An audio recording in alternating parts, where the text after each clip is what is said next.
ರೀ ಹಾ ಕಾಲೇಜ್ ಮೆಟ್ಲ ಹತ್ತಿದ ಬಳಕ ಹಾ. ನಮ್ಮ ಹುಡುಗರು ಮಾತ ಕೇಳಂಗಿಲ್ಲ. ಹಂಗ ನಮ್ದು ಬಿಡ್ರಿ, ಅಪ್ಪಗಳ ಮಾತಾರ ಕೇಳ್ಬೇಕ್ರಲ್ಲ. ನಿಮಗ್ ಕೆಟ್ಟ ಅನ್ಸಂಗಿಲ್ಲೇನ್ರಿ?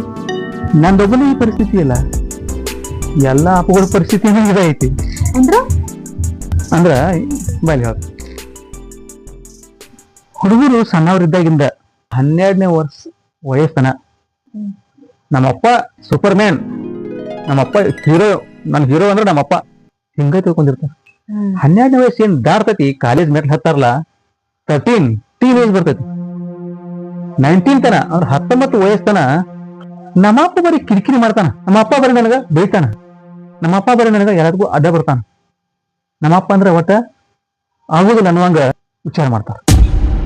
ಆಮೇಲೆ ಟೀನೇಜ್ ಏನ್ ಮುಗಿತಿತ್ಲ 20 ರಿಂದ 25 ವರ್ಷ ಅಲ್ಲಿ ತಾನೆ ಏನ್ ತಿಳ್ಕೊತಾರಂದ್ರ ನಮ್ಮಪ್ಪ ನನ್ನ ಮಾತು ಕೇಳಿದ ಅವನ ಜೀವನದಾಗ ಸಕ್ಸಸ್ ಆಕಾನ ಅಂದ್ರೆ ತಾವ ಶಾನೆ ತಿಳ್ಕೊತಾರ. 25 ವಯಸ್ಸು ದಾಟಿ 30 ತನ ಏನೈತ್ಲ ಆ ವಯಸ್ಸಿನಾಗ ನಮ್ಮಪ್ಪ ಬದಾನ, ಅವಾಗೇನ್ ಕೇಳಂಗಿಲ್ಲ ಏನ್ ತಿಳ್ಕೊತಾರ. ಆಮೇಲೆ 30 ವರ್ಷ ಆದ ನಂತರ 35 ವರ್ಷ ತನ ಏನ್ ತಿಳ್ಕೊತಾರಂದ್ರ ನಮ್ಮಪ್ಪ ಏನ್ ಹೇಳ್ತಿದ್ರಲ್ಲ ಮೊದಲ ಅದ್ರಾಗ ಏನೋ ಒಂದು ಇಂಪಾರ್ಟೆಂಟ್ ಪಾಯಿಂಟ್ ಇತ್ತು ಏನ್ ತಿಳ್ಕೊತಾರ.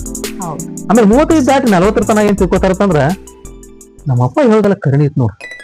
ಆಮೇಲೆ 40 ರಿಂದ 45 50 ತನ ಅವಾಗ ಏನ್ ತಿಳ್ಕೊತಾರಂದ್ರ ನಮ್ಮಪ್ಪ ಹೇಳಿದೆಲ್ಲ ಕರಣಿ ಇತ್ತು, ನಾನು ತಪ್ಪು ಮಾಡ್ತೀನಿ, ಕರೆ ಈಗ ನಮ್ಮಪ್ಪ ಇರ್ಬೇಕಾಗಿತ್ತು. ಹಿಂಗ್ ದುಃಖ ಮಾಡ್ಕೋತಾರೋ ಅಷ್ಟಾಗ ಅವ್ರ ಅಪ್ಪನ ಹೋಗ್ಬಿಟ್ಟು. ಇಷ್ಟ ಐತೆ ಎಲ್ಲಾ ಹುಡುಗರ್ದ ಮುಂದೆ ಅನುಭವ ಆಕೈತೆ ಅವ್ರಿಗೆ, ಅಷ್ಟ ಕಾಲನೇ ಮಿಂಚಿರ್ತೈತಿ.